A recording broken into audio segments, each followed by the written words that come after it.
मित्रांनो, डालडा हा पहिल्या काळामध्ये बघितलं टीव्हीवरती याची भरपूर प्रमाणात ऍड चालायची आणि प्रत्येक घरामध्ये डालडा हा वापरला जायचा.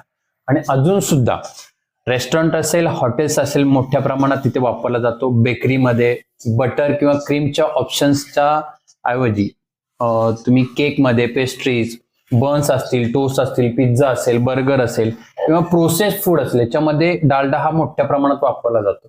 लक्षात ठेवा, डालडा हा ऍक्च्युली एक ब्रँड आहे. ओके, असे भरपूर प्रकारचे वनस्पती ऑइल आहेत, परंतु डालडा हा एक ब्रँड आहे. ओके, तर डालडा कशापासून तयार होतो? तर डालडा हे पाम वनस्पतीच्या ज्या बिया असतात याच्यावरती त्याच्यातून तेल काढलं जातं आणि त्याच्यावरती प्रोसेस केली जाते. त्याला हायड्रोजनेशन असं म्हणतात.